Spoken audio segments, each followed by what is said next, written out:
Assalamualaikum warahmatullahi wabarakatuh. Alhamdulillahi rabbil alamin wa bihi nasta'in 'ala umuri dunya waddin. Wassalatu wassalamu ala sayyidina Muhammadin sayyidil mursalin wa ala alihi wa ashabihi ajma'in. Yang saya hormati Tengku Muhyiddin Diberi, Tengku Syifaruddin MC, guru-guru kita Nyawa Bandung yang kehadiran di tempat yang sangat mulianya. Kemudian kepada Pak Bandung, Panitia, Ketua MNR dan seluruh para pengurus, mudah-mudahan Allah Subhanahu wa taala lebih selalu kesehatan, sehat badan kepada umurnya Pak Bandung, agar selalu dapat membimbing kitanya kepada jalan yang diridhai oleh Allah Subhanahu wa taala. Baiklah teman-teman mahasiswa sekalian, tema kita pada hari ini saya langsung to the point karena waktu sangat singkat.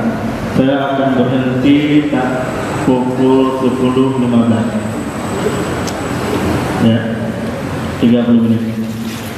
Jadi tema kita adalah daurah akidah Ahlussunnah wal Jamaah. Yang kabil udah dikasih materi ya yang sangat luar biasa oleh guru-guru kita. Temanya adalah Aceh Selatan hebat ya, akidah mantap. Menurut Anda Aceh Selatannya hebat nggak? Enggak. Hah? Enggak. Hebat nggak?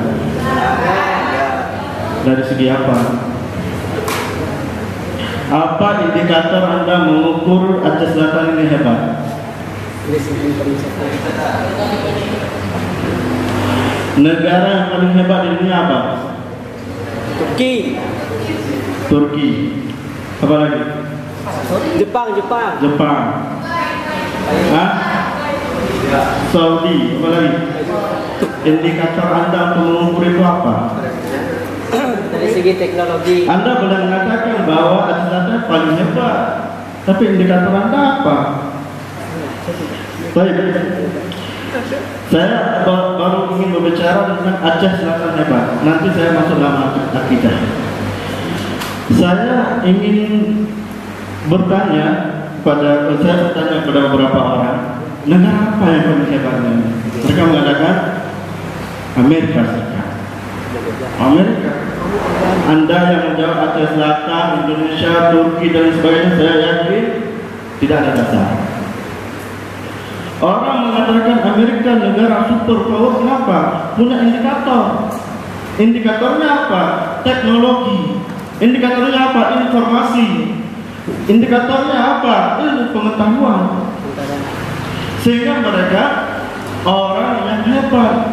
Kemudian dari segi ekonomi, mereka orang yang menguasai pasar-pasar, sehingga mereka disebut dengan orang yang kapital, dengan sistem perdagangan kapital. Kita di Indonesia menganut sistem apa? Sistem kapital. Semua pengusaha yang punya uang, dia yang memegang pasar. Sehingga ini indikator kita untuk mengukur suatu negara itu menjadi hebat. Tapi Yasser Audah ini seorang yang sangat luar biasa, dia dari Amerika, dia dengan konsep maqasid syariah kontemporer. Dia mengatakan kita bisa mengukur kehebatan suatu negara dengan teori yang lain, yaitu dia memakai teori Imam Al-Ghazali dalam kitab Al-Mustasfa, pembahasan tentang masalah al-istislah atau maslahah mursalah. Di sana disebutkan oleh Imam Al-Ghazali bahwasanya ada 5 maqasid syariah. Kita bisa mengukur kehebatan negara atau kabupaten kita dengan maqasid syariah. Yang pertama, hifdzuddin, menjaga agama. Kita lihat di negara kita, apakah agama sudah benar-benar dijamin oleh negara? kenyamanan kita beribadah. Cuma Yasir Audah dia menafsirkan lebih luas, yang keluar dari pemahaman Imam Al-Ghazali. Dia mengadakan Hifdzuddin maksudnya adalah kebebasan beragama. Di sini perlu kita kritik. Kebebasan beragama.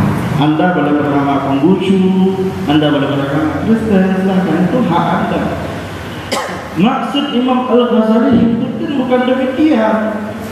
Ini perlu kita tarik kembali kepada pemahaman teori maqasid syariah dan Imam Al-Ghazali. Hifdzuddin maksudnya adalah menjaga agama Islam. Orang yang murtad dibunuh. Kenapa? Hifdzuddin, untuk menjaga agama. Kira-kira di Aceh Selatan orang yang murtad atau di Aceh ada yang dibunuh nggak? Berarti Anda dari segi indikator ini belum hebat. Yang kedua, hifdzul nafsi, menjaga nyawa. Anda dijamin oleh pemerintah kenyamanan Anda hidup tanpa ditoror oleh segala apapun. Baru-baru ini kita mendengar ada begal lewat di jalan, dibegal. Berarti Anda sudah hebat belum? Nyawa Anda masih terancam. Anda pulang masih takut dibunuh, ada pembegal gak? Berarti Anda udah hebat belum? Belum. Itu yang kedua. Yang ketiga, hifdzul aqli, menjaga akal.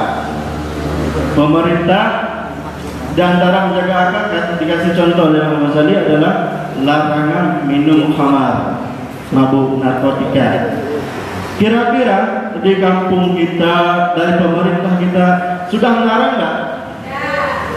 Sudah nggak? Sudah dilarang. Ini ada angka PU nih, hati ngomong. Sudah dilarang. Orang yang mengonsumsi narkotika, pengedar, semuanya akan dihukum. Tapi masih banyak nggak yang mengonsumsi?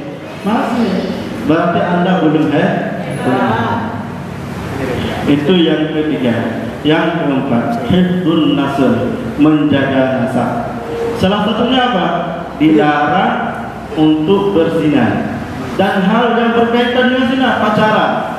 Saya ingin tanya di sini mayoritas mahasiswa saya. Menurut Anda, kalau Anda bagikan survei itu di kampus Anda, kira-kira banyak yang pacaran nggak? Banyak. Ini yang jawab juga statusnya berpacaran. Ya. Kemudian dari segi larangan perzinaan, negara kita atau di Aceh sudah ada aturan bahwasanya pecandu itu perzinahan itu dicambuk 100 kali. Tapi yang rajam sebagaimana disebutkan oleh guru kita tadi, sudah dilaksanakan belum? Belum. Berarti Anda sudah hebat belum? Belum. Yang terakhir, berbicara tentang Aceh Selatan hebat, yaitu hifdzul apa lagi? Menjaga harta.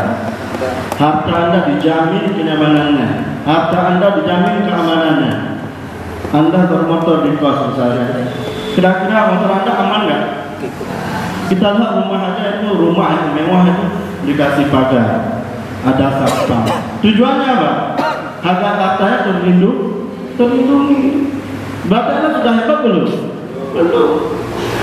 Baru dikatakan hebat karena itu bisa memenuhi 5 maqasid syariah, 5 tujuan syariah. Ketika syariat Islam diterapkan, 5 ini bisa terwujudkan. Nah itu baru Anda Aceh Selatan hebat.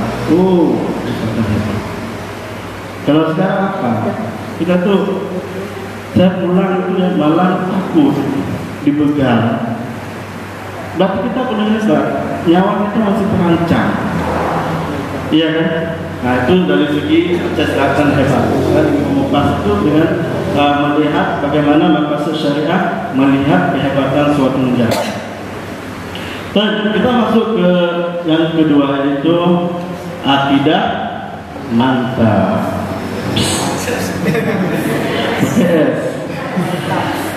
Akidah mantap ini sudah dijelaskan oleh guru-guru kita dari apa itu Ahlus Sunnah. Ini saya rasa sudah sangat gamblang ya. sudah tidak perlu saya ulangi lagi. Sekarang saya ingin membahas tantangan akidah Ahlussunnah wal Jamaah di era sekarang, di era kontemporer. Anda hidup di Aceh, nah. Di Aceh itu kita ada MPU. MPU itu ketika ada aliran-aliran yang menyimpang keluar fatwa. Baru ini kalau saya tidak salah 2019 atau 2018 MPU pusat mengeluarkan fatwa larangan bahaya pemikiran liberal dalam menafsirkan Al-Quran. Quran itu sudah dijelaskan di CDC. Saya ingin mengatakan bahwasanya akidah Ahlussunnah sekarang ini bagaikan makanan ini. Tahu makanan? Di depan saya ada makanan. Ini saudara orang mau makan. Ahlussunnah itu ingin dimakan. Kalau saya melihat perkembangan di Indonesia ini ataupun di Aceh sekalian, Ahlussunnah wal Jamaah ini diterkam dari dua sisi, yaitu sisi kanan dan sisi kiri. Sisi kanan saya istilahkan dengan ekstrem kanan, sisi kiri saya istilahkan dengan ekstrem kiri.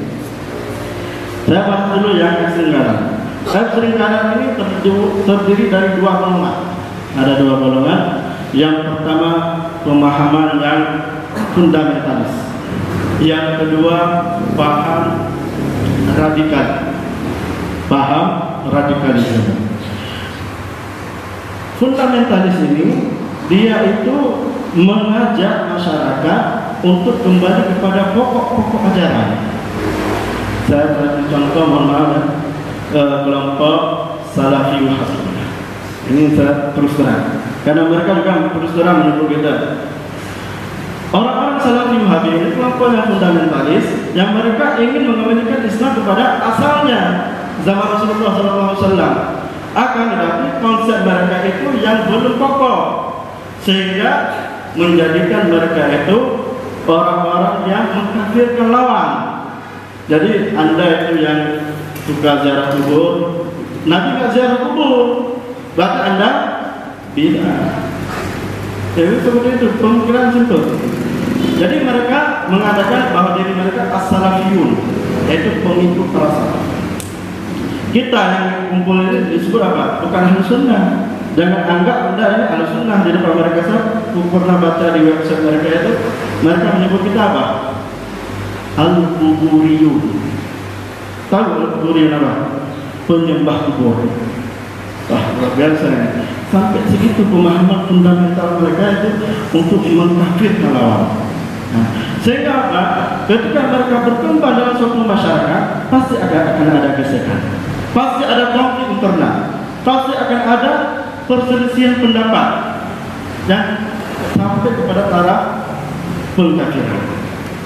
Ini kalau ahli salafi beliau, Ustaz dari dulu, beliau meneliti salafi di UGM, skripsinya seperti itu. Kemudian itu kelompok yang pertama, kelompok yang fundamental dari ekstrem kanan. Kemudian yang kedua dari ekstrem kanan ini ada kelompok radikalisme, kelompok yang radikal. Apa itu radikal?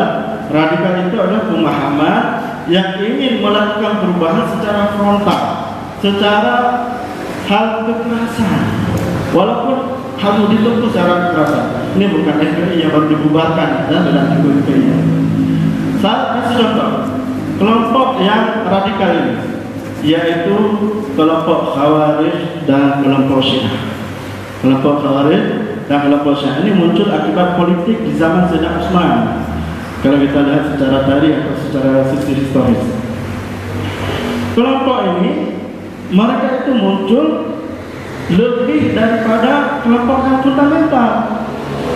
Mereka itu melakukan pergerakan walaupun dengan peperangan. Masa Sayyidina Utsman itu Sayyidina Utsman bunuh, Sayyidina Ali juga dibunuh. Yang membunuh Sayyidina Utsman apa?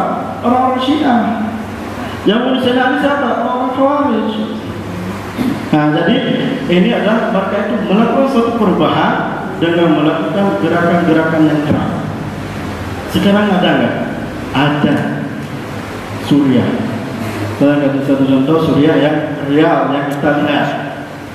Suriah itu dulu itu pernah menjadi pusat ilmu pengetahuan pada masa dinasti Bani Umayyah. Itu pusatnya di situ. Kalau kita Jakarta sekarang, pusatnya. Tapi sekarang bagaimana Suriah? Hancur lebur. Siapa penyebabnya? Dua kelompok yang berseteru, kelompok Syiah dan kelompok Al-Khawarij.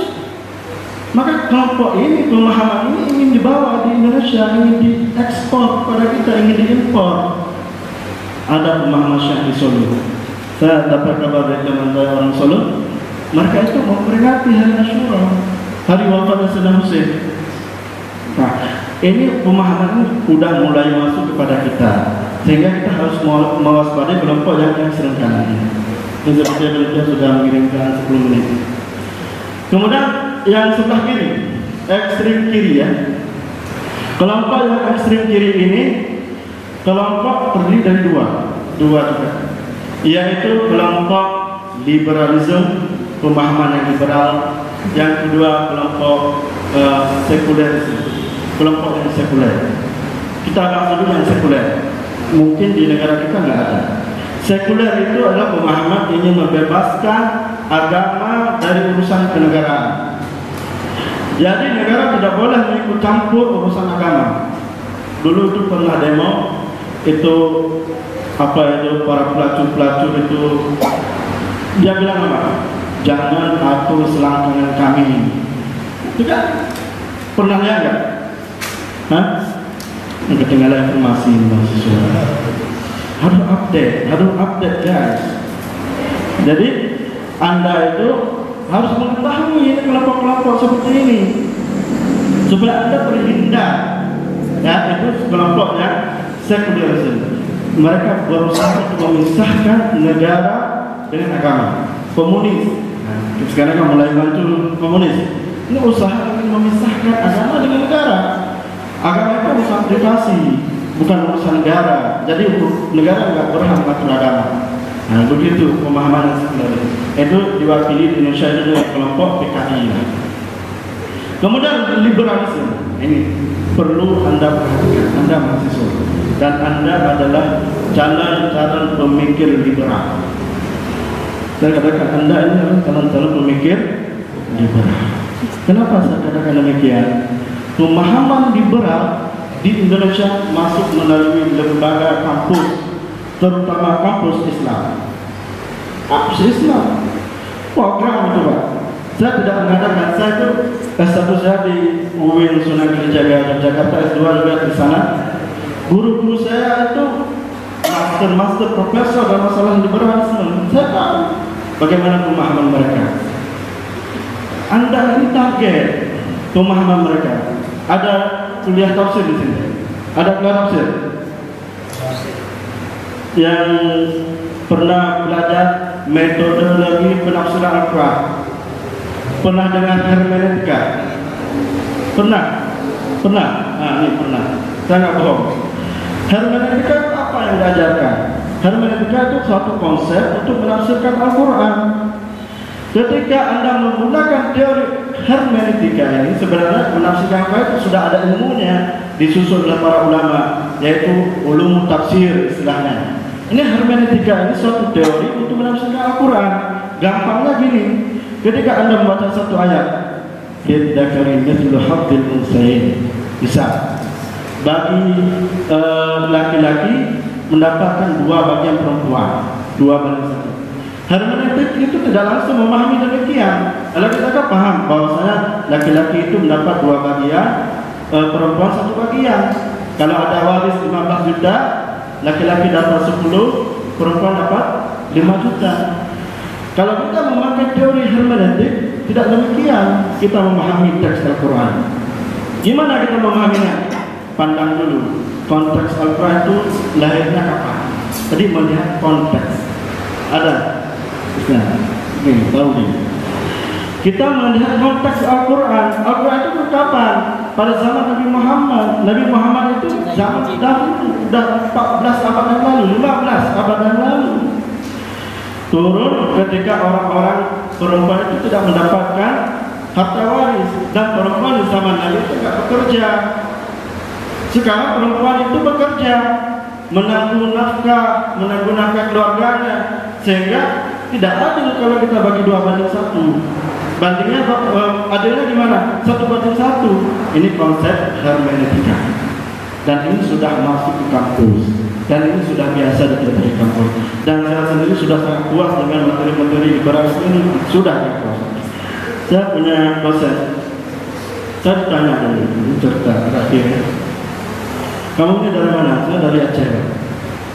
Dari Aceh itu menerapkan syariat Islam, ya. Itu syariat Islam itu hukum orang-orang primitif itu. Primitif, tahu primitif apa? Orang-orang kolon, hampir sebetulnya. Di Sulawesi, Al-Quran diinjak. Oh ini, Al-Quran diinjak sama dosennya. Al-Quran ini tidak suci, kata dia. Ini disucikan. Dia membedakan antara suci dengan disucikan. Ini pemahaman orang ini. Akhirnya apa? Para siswanya lapor. Akhirnya dia itu diskor, nggak boleh ngajar semester. Ini luar biasa, pemahaman seperti ini sudah masuk ke kampus kita di UIN Arang ini juga hebat.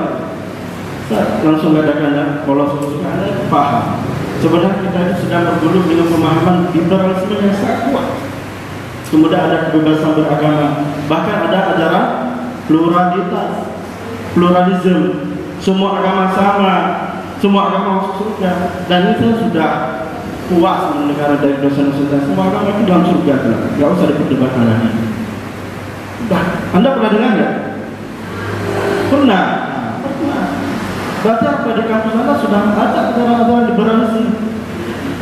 Caranya bagaimana agar Anda terhindar dari semua mengikuti majelis-majelis seperti ini supaya Anda paham. Jadi Anda tahu lawan, tahu kawan, tahu mana yang benar, mana yang salah. Yang benar Anda ikuti, yang salah Anda hindari. Makanya saya perlu. Oke, itu saja dari saya. Mungkin nanti kurang lebihnya saya mohon maaf. Mungkin untuk yang tidak paham bisa ditanyakan kepada guru kita semuanya. Akhirul kalam, wassalamualaikum warahmatullahi wabarakatuh.